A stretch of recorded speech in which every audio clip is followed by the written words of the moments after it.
What's up, everybody? This is the Diamond Prime, and welcome to my Halloween special. I know. It's Halloween is over, okay, but still. Technically, I did already make a video, but like I didn't get to finish it or start it. So then I know, so I've already watched a video of this, but don't worry, I've only watched story one. Just so you know, the channel is Mr. Nightmare. So Mr. Nightmare, everyone subscribe to the channel. It's scary, okay? One of my friends told me about it, and I'm loving the scare. Then now, we'll see story 2.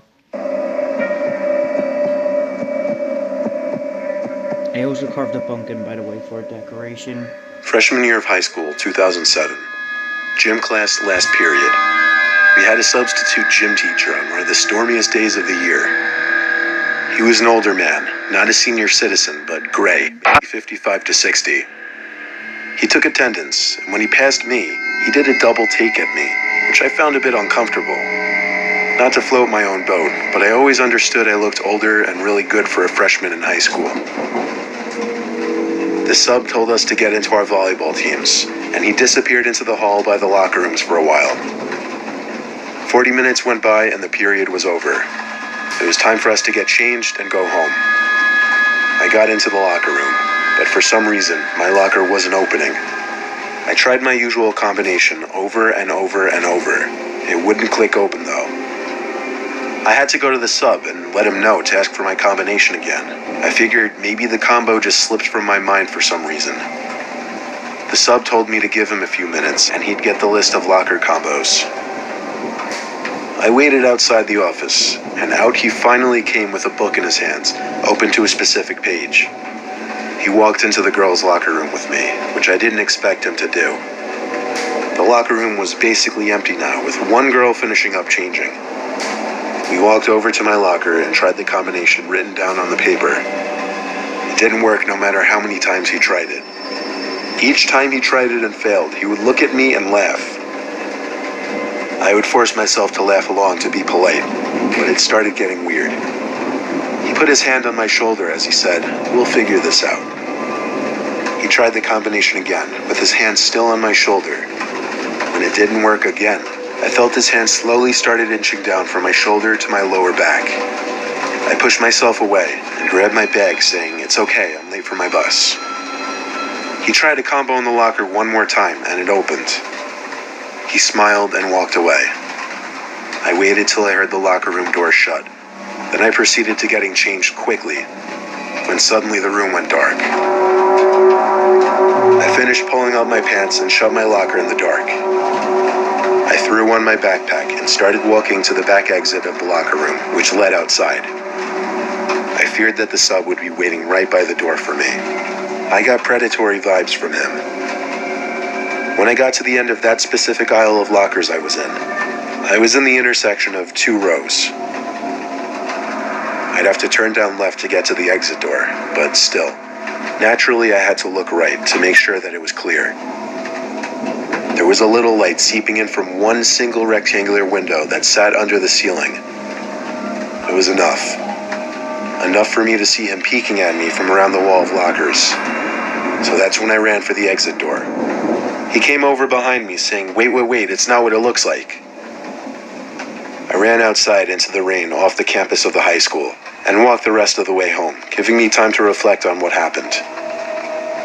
By the time I got home, soaking wet, it came to me that he most likely changed my locker combination somehow as a way of getting alone with me in the locker room. As for what he could have possibly been planning to do when he cut the lights, I never wanted to imagine. Honestly, I was too emotionally scared and quite frankly embarrassed to tell anyone about it, not even my parents or friends. It was something I just kept to myself all these years because truthfully, I just don't feel comfortable telling people.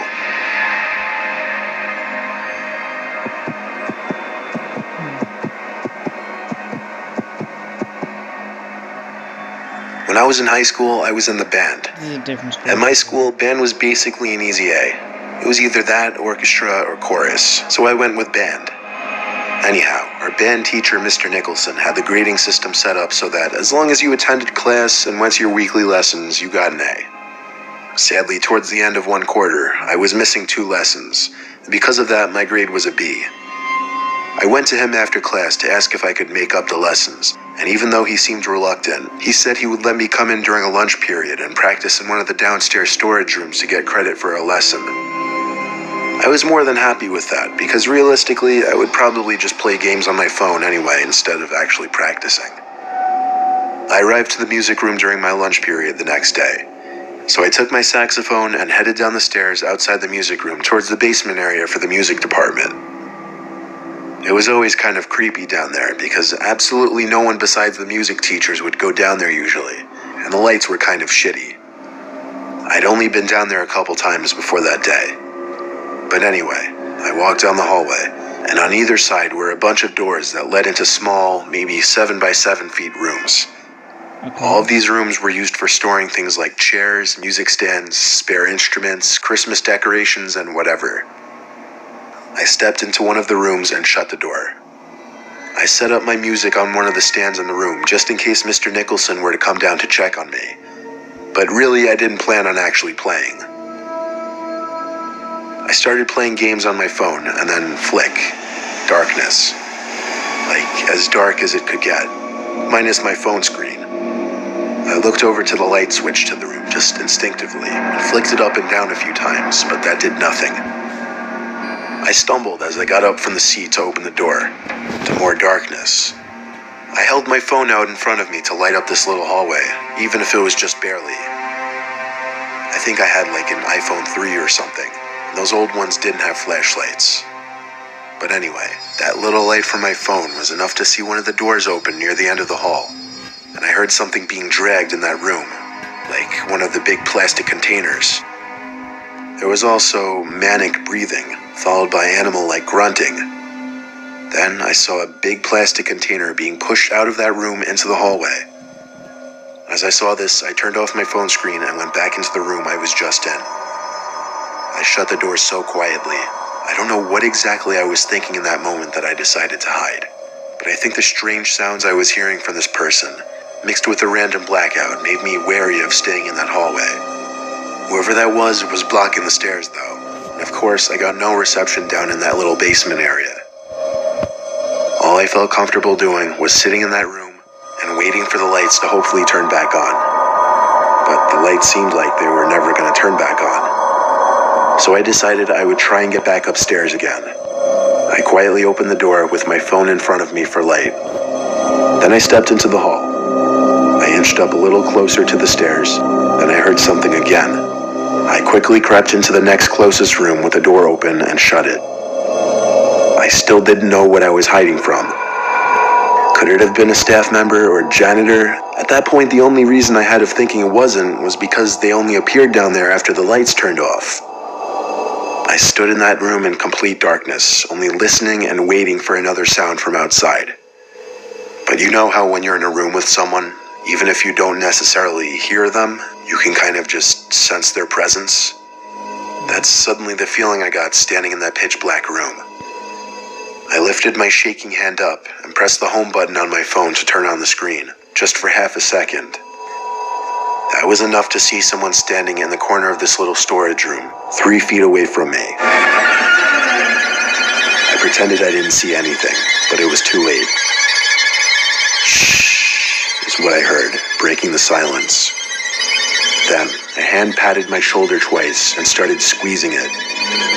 I basically dove for the doorknob, struggling to find it at first, but pulling the door open when I did.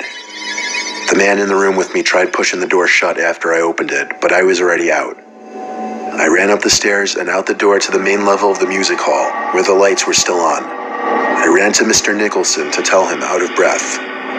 He called security to check the basement section of the music hall, but security came back upstairs and said besides a bunch of music equipment moved around, there wasn't anyone down there. The rest of the period, Mr. Nicholson canceled his flute lesson, and I sat there in the room with him and 5 flute players, explaining the whole story in detail. Without cameras in the music hall, there was no way of catching whoever went down there and killed the power for the basement. It seemed that he was trying to steal expensive music equipment. That or God knows what else. The next day, I was called into the dean's office to give my story of what happened, and the rest is history.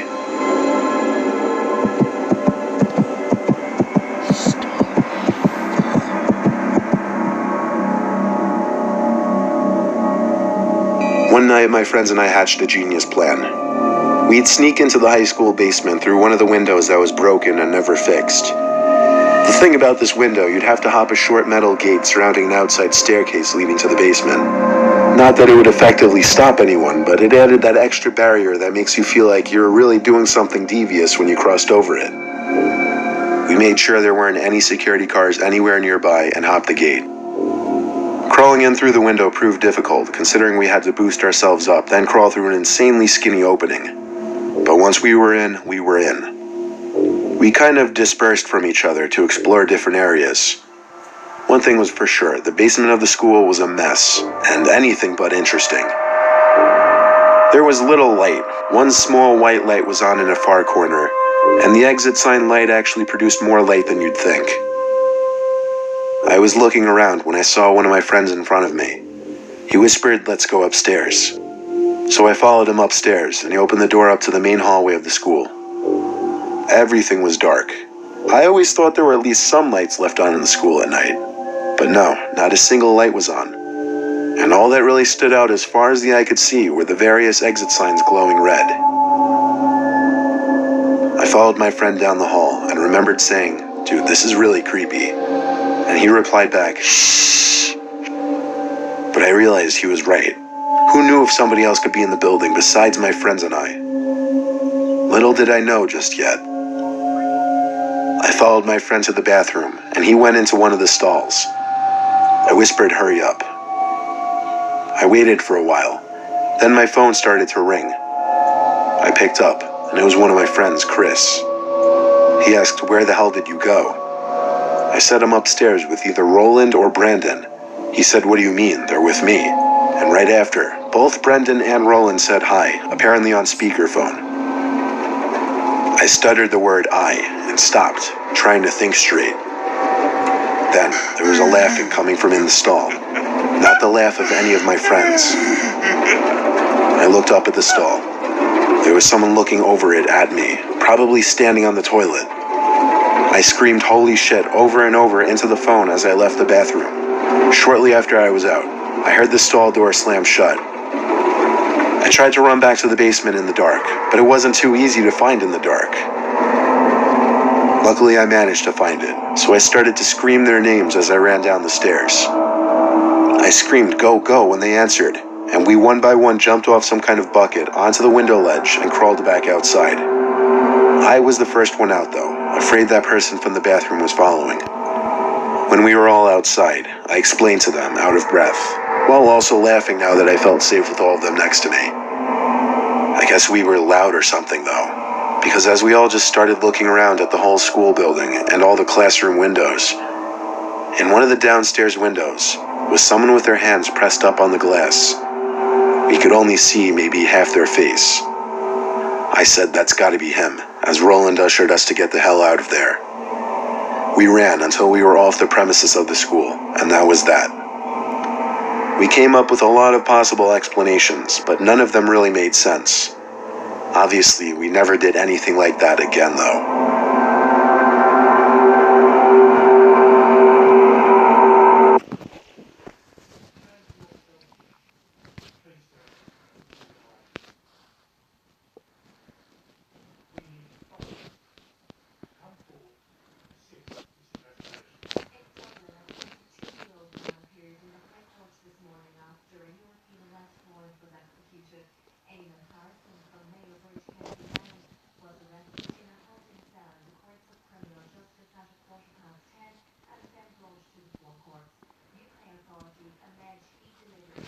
I'm gonna just choose a random video again.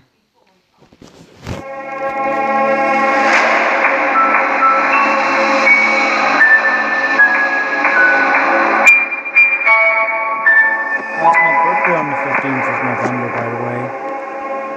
For my friend Ryan's 21st birthday, I threw him a surprise party at my house. I invited all of our friends in our group, plus some acquaintances and friends of friends who were brought along.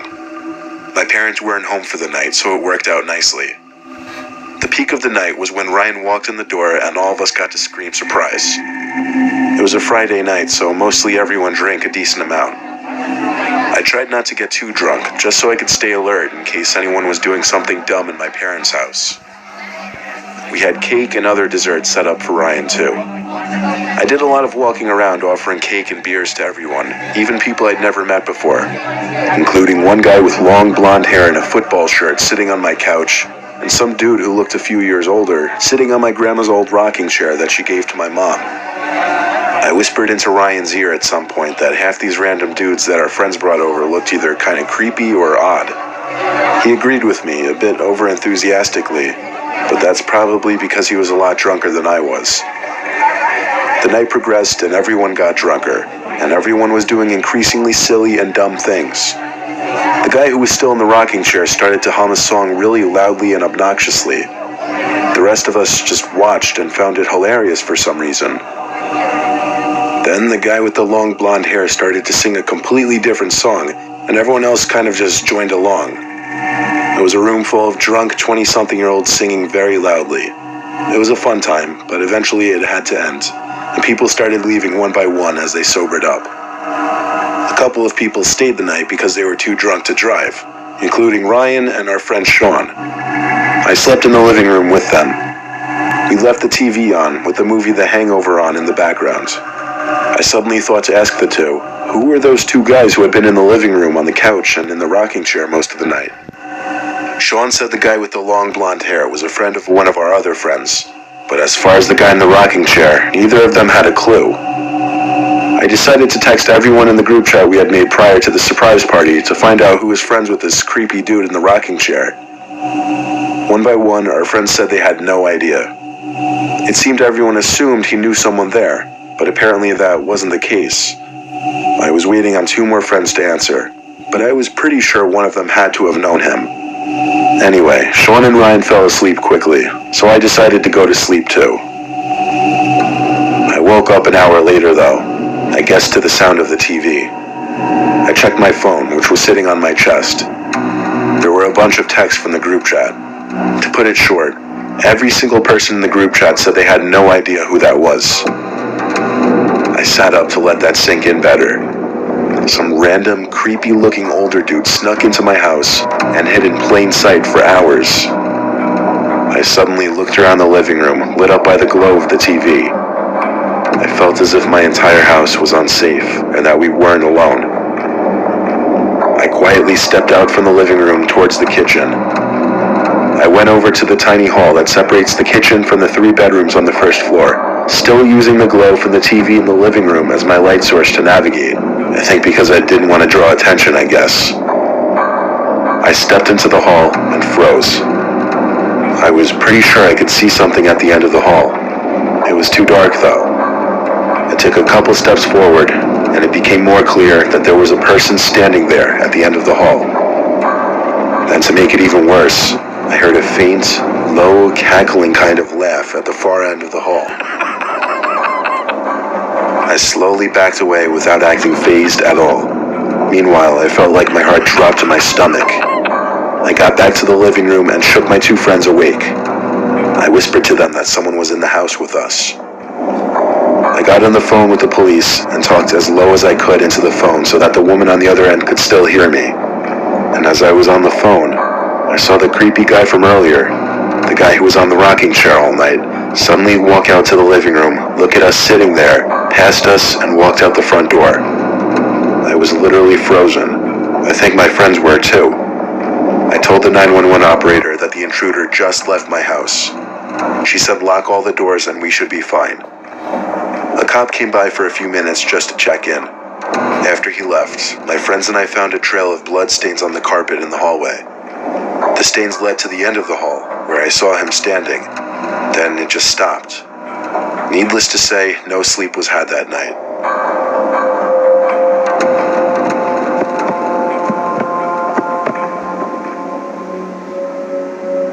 I'm sure we all have those memories from our childhood that make us uncomfortable to think about. How we were so young and innocent and unknowing to something bad that was about to happen. I was in the 1st grade. It was either a Friday or Saturday night. All I know is we didn't have school the next day. My friend's mom set up a little party for his birthday at a local bowling alley. All his friends and their parents were there, and we were sectioned off into different lanes to play with different groups. I wasn't having a lot of fun, mainly because I stunk at bowling, and still do to this day. I remember complaining and crying to my mom that I didn't want to play anymore, and I think one of the kids started taking my turn for me.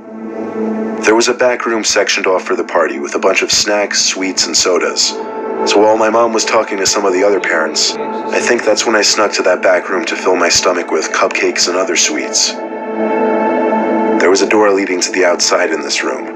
It led to the back of the building, I guess. And the next thing I remember was the moment a man was standing at the doorway telling me to come outside and check something out. To this day, it still makes me cringe, thinking back and remembering that I actually listened to the random man and went out there. Upon stepping outside, the man knelt down to my level so that we were face to face. Then he pointed at a truck that was running, maybe 5 yards away. I remember he said he had the rest of the sweets and snacks in the back of his truck, and he needed help unloading it. He also offered to give me a $20 reward if I helped him. Now, I'm sure in my 6-year-old mindset, I was thinking about how cool I'd look, and how jealous all the other kids would be. I followed the man to his truck. He opened the back door for me, and pointed at a big black plastic bag sitting in his back seat. I climbed into the truck, and the next thing I remember was the horrific, ear-piercing scream of a woman. It was my mom, standing at the back doorway of the bowling alley, screaming my name over and over. I ran to my mom, who grabbed me and held me tight as I heard the sound of tires skidding out, followed by a truck speeding away. I turned to look, and the truck was already gone. My mom was in tears, scolding me. A few other parents and kids came out, and it turned into a huge scene. It was a traumatizingly embarrassing experience for me. The bowling alley had to shut operations for the night, and the party had to be cut short. I've asked my mom about this story so many times. She said the police arrived after my dad picked me up, and my mom told the police everything I told her. She also got a decent look at the man and his truck, so she gave a description to the police as well. Unfortunately, nothing was ever heard as far as the police catching him. All I have to say is, if any of you are parents, burn the phrase, "don't talk to strangers," into your kids' heads.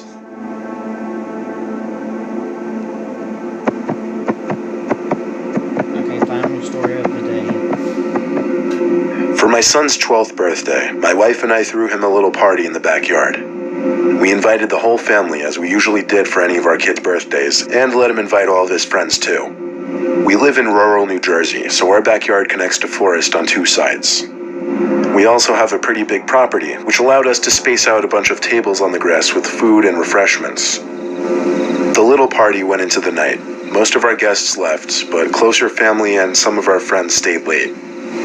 It was probably 8 o'clock. The mosquitoes were out in full force, so I decided to run over to the shed at the far end of the backyard by the woods to fetch the tiki torches. I grabbed like 6 torches and set them on the grass while I went back in to look for fuel. However, while I was in the shed, I heard steps in the woods. I stopped what I was doing to take a look out there, but honestly, it was just too dark to see out into the woods. After finding the fuel, I went back to the part of the yard everyone else was at and pitched the torches into the ground. The 6 torches gave off a decent amount of light while keeping us safe from the blood-sucking pests. There were about 6 kids left, including my son, and they all wanted to play hide-and-seek in the woods. My wife and I allowed it, just making sure to tell them to stay close to the tree line. My son and his friends went to play their little game in the woods, which left the rest of us to sit in peace for a little bit. It was a solid 15 minutes of talking with relatives and hearing the kids laughing and yelling in the near distance out in the woods. But all of a sudden, the yelling turned to screams. Concerning sounding screams from the kids. All of us looked at each other, sitting up in concern. The kids one by one came running out of the woods, yelling that there's something in there. We don't have bears or any big predatory animals around here, so that was not the first thing we assumed it to be. I told all the kids to stay near the patio area. My brother Dom and I, being the biggest men there, decided to go investigate. We took a couple flashlights and off we went into the pitch black woods. The only sounds we heard around us were crickets and other night bugs. So we went deeper. And that's when we started to hear something else. It sounded like an animal at first, but as we followed the sound to get closer, the sound started to become more human-like. We continued to walk, and we agreed we both had the feeling that we were being watched, like stalked. I put my arm out to stop Dom. Standing in the silence now, the best way I could describe the sound we were hearing was a moaning, angry kind of sound. It sounded human, but it was a bizarre sound. Then, a few cracks of the leaves on the ground ahead of us. We aimed our lights over there, and there was someone or something behind the tree. The moaning sound stopped. Dom stepped forward and called out. What happened next was textbook horror movie stuff. A scream, so loud, so blood-curdling, so inhuman, filled the air. I'm sure it could be heard for miles. Dom and I turned and booked it back to the property. We waved at everyone to go inside when we made it back. Dom got on the phone with the sheriff's department. They said it was probably a wild animal. We wanted to insist it was a human, but we honestly couldn't.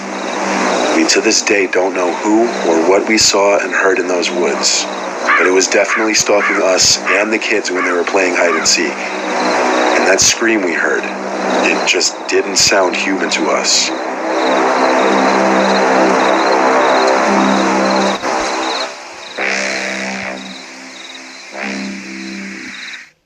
Wow. Okay, I'm gonna give you my thoughts on that video.